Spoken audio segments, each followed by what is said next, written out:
This week, we will learn about medical waste. At the end of this week, you should have gained an understanding of who is regulated for medical waste, as well as be able to identify and describe different types of medical waste. So let's get started. The different types of businesses that are regulated for medical waste include generators, transporters, treatment facilities, as well as disposal facilities.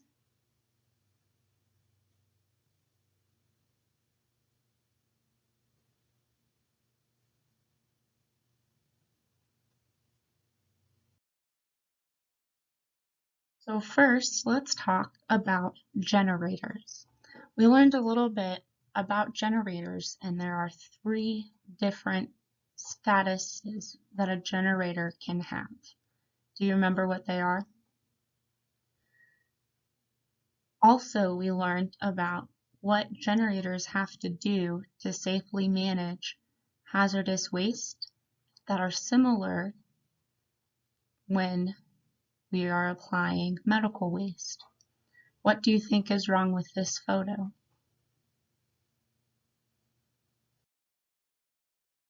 Generators for medical waste can include hospitals and clinics, dialysis centers and blood banks, even long-term care facilities, pharmacies, body art establishments like a tattoo shop, and even pet shops. Do you think the waste in this photo is managed correctly? What do you think about that open red bag?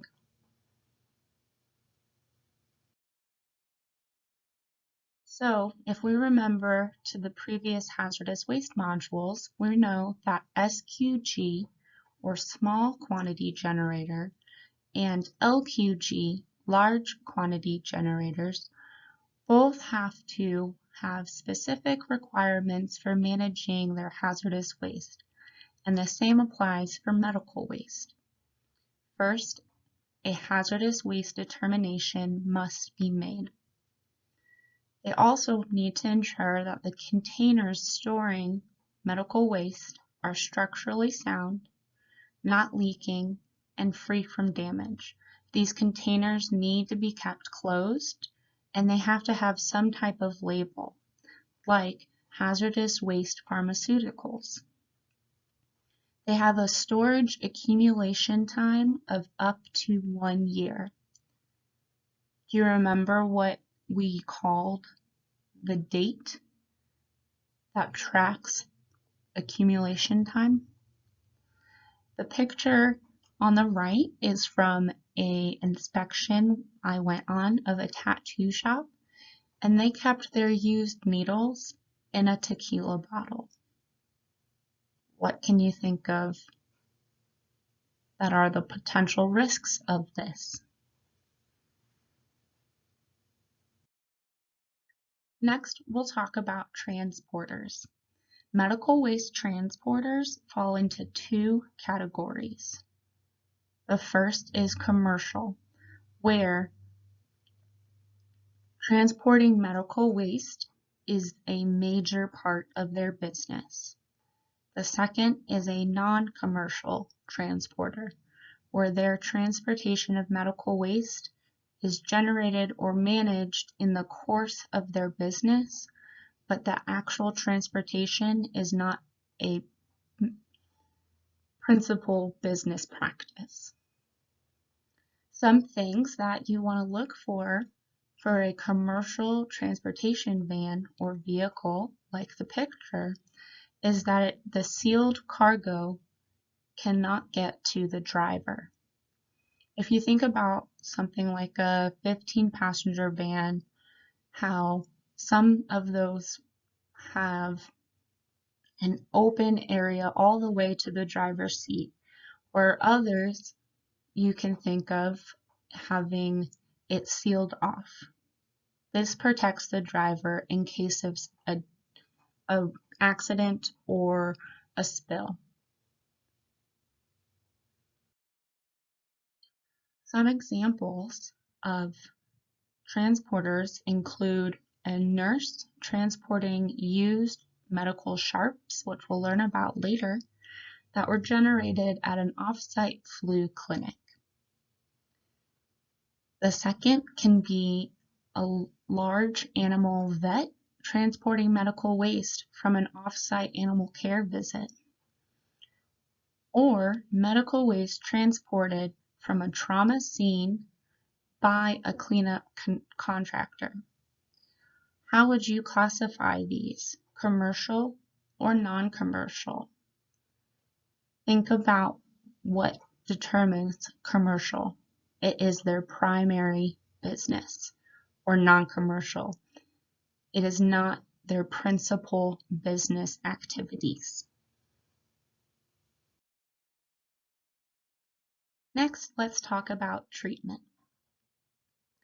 For treatment, medical waste is divided into two broad categories: infectious waste or pharmaceutical and chemotherapy waste. There are different forms of treatment that can be applied to medical waste. Some include thermal, which is autoclaving, incineration, microwaving, something like that. Chemical, which involves chlorine, ozone, or sodium hydroxide. Irradiation, which can be ultraviolet or an electron beam. And there's also other mechanisms designed for specific medical waste categories, like a vapor sterilization. Medical waste can be either treated on-site by the generator or sent off-site to an improved commercial medical waste treatment facility.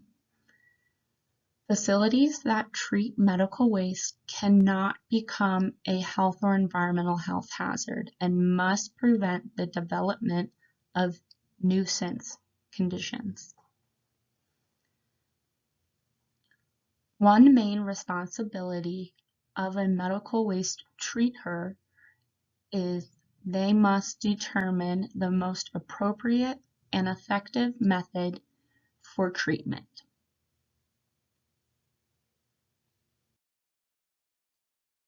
I wanted to include this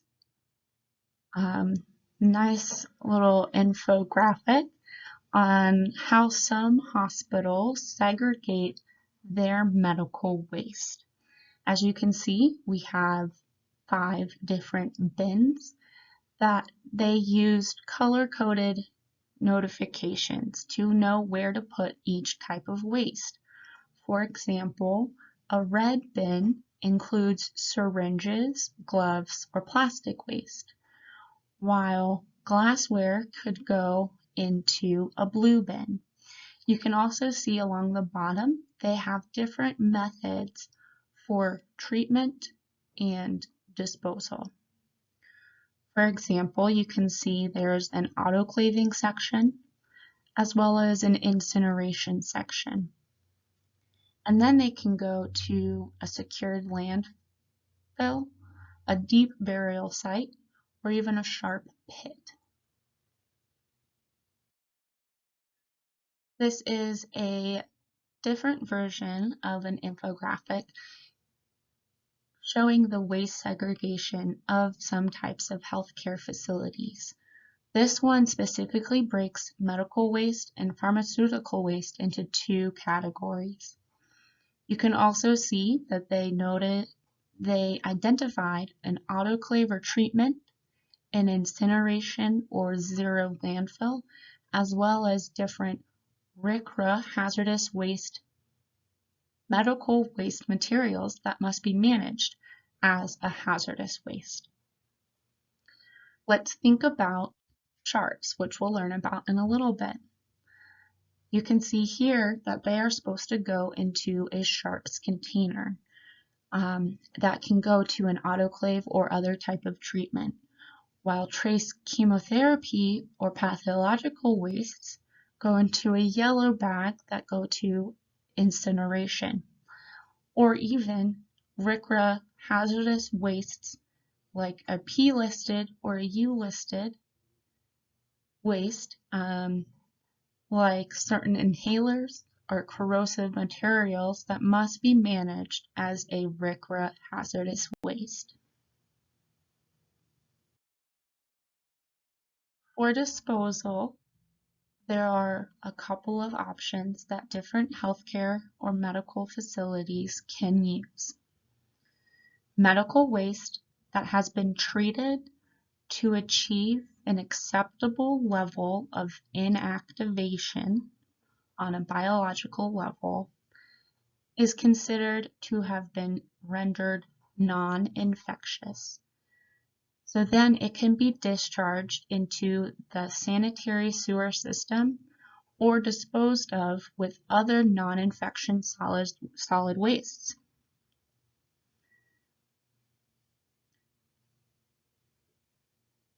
It's important to note that waste treaters who are on a septic system, or what is known as an individual sewage system, should not dispose of wastes down the drain. It is very harmful to your septic system.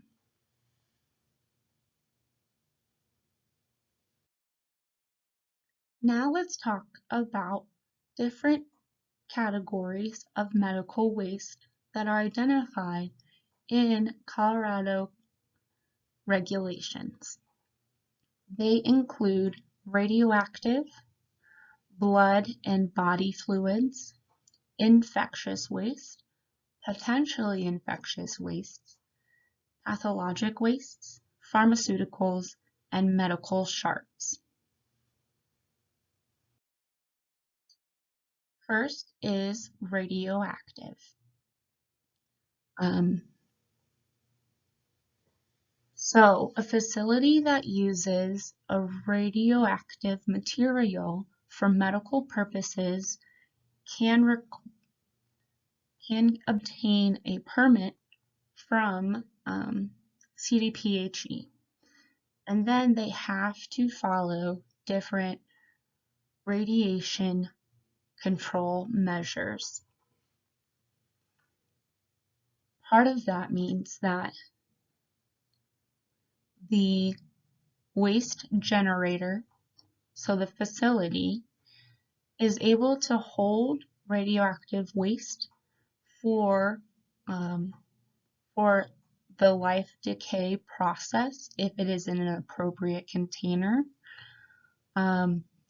meaning that until the radioactivity cannot be distinguished from background levels, then it can be disposed of. However, if a decay in storage is not available, then that radioactive medical waste must be managed as radioactive waste.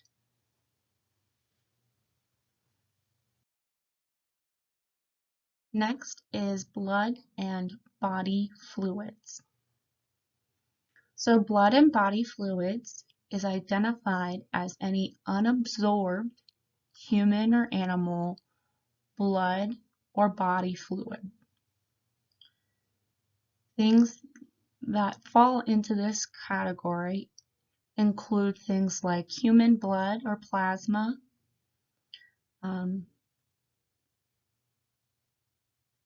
body fluids that include excretion or discharge. There's also things like amniotic fluid or suction and irrigation fluids that happen during a medical procedure.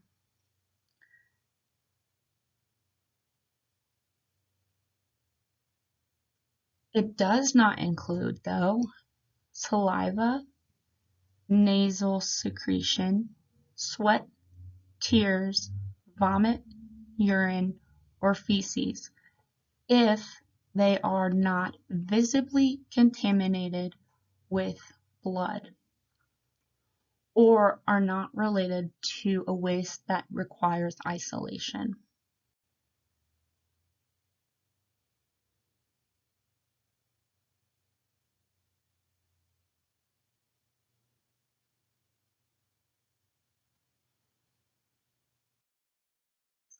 Next is infectious and potentially infectious wastes. Infectious waste means that that waste contains pathogens or biological active material that has a potential hazard to human health when improperly handled, stored, processed, transported, or disposed of. Wastes presumed to be infectious include blood and body fluids that have potential infectious rates, some pathological wastes, some sharps and trauma scene wastes. However, this is usually determined on a case-by-case basis. Potentially infectious wastes means any waste known or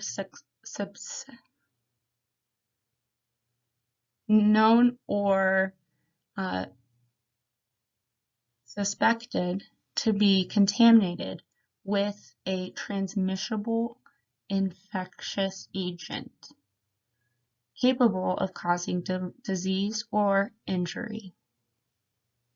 Things like cultures and stocks or different devices used to transfer, inoculate, and mix different cultures, and contaminated animal bedding from animals known to have been exposed to different infectious substances.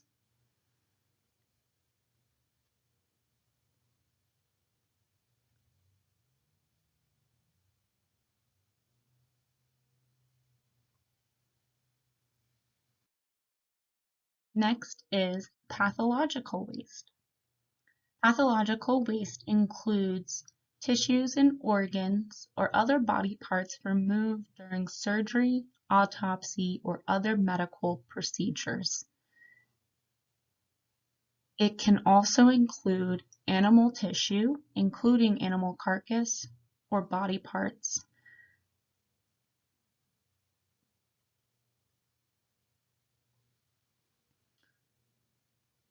Do you know that there is a rumor for the Fort Collins landfill that there's an elephant carcass in there?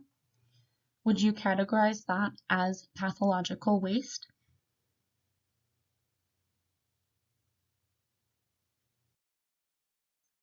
Next is pharmaceutical waste. There are forever changing rules about different pharmaceutical wastes. And as a generator, it is the generator's responsibility to keep informed of new rules. Pharmaceuticals that are consistent with P or U listed hazardous wastes or exhibit a hazardous waste characteristic will have specific management and disposal requirements, as we learned last week for hazardous waste. There's also a waste, pharmaceutical waste, that can be from a controlled substance that is regulated under the DEA. They have a separate management and disposal requirement that is under the Controlled Substance Act, and that can be found in 21 CFR regulations. Next is pharmaceuticals that are not regulated as a controlled substance and they are not a hazardous waste are regulated under a solid waste under 6 CCR 1007. Different management practices of pharmaceutical waste include mail-back services or sent to a reverse distributor to be treated as medical waste, usually through incineration.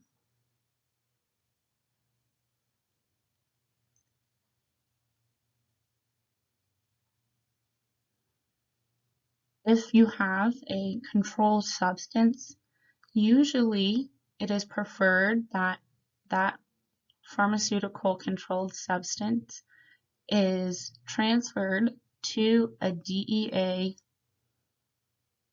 registrant for treatment and/or disposal. However, there are some instances where a pharmaceutical waste is both a controlled substance and a hazardous waste. In that instance, it is common practice to still transfer that waste to a DEA registrant that is specifically approved to destroy pharmaceuticals, but it also is permitted to handle hazardous waste. One of the most common things as an inspector when going to different pharmacies is seeing that their containers were usually not closed and there usually wasn't a label. For this picture, we provided those labels for any pharmacy we went to inspect. That way they can put it onto their container and be in compliance. Last is medical sharps. Medical sharps are probably the easiest to remember. It can be any used needle, syringe, pipette or broken blood vials, razor blades, tattoo, pens, and it can even include broken culture tubes or dishes, or broken and unbroken glassware that were in contact with infectious substances. For medical sharps, you usually see a facility have a red container where those sharps need to be placed, like you see in the picture here. However, that container needs to remain closed at all times except when actively adding waste to it. What do you think is wrong with this sharps container? The reason we recommend the red plastic containers for sharps is that they are puncture proof. Sometimes you would see a facility using a red medical waste bag. However, those are not puncture proof and pose a risk to anyone handling the bag could be poked with an infected sharp. One of the most common residential wastes is medical sharps. Remember, we learned that residents are not regulated. However, they are often highly encouraged to dispose of things like household hazardous waste or medical sharps in a specific way. For medical sharps, for a resident or household, we usually recommend that they use a laundry detergent bottle because they're thicker plastic to dispose of their sharps. They could fill it with sand or kitty litter. To close the lid, duct tape it shut, write sharps on that container, and then put it into their household trash. Another option is to provide resources on different medical sharp drop-offs or mail-back programs that cater to residents.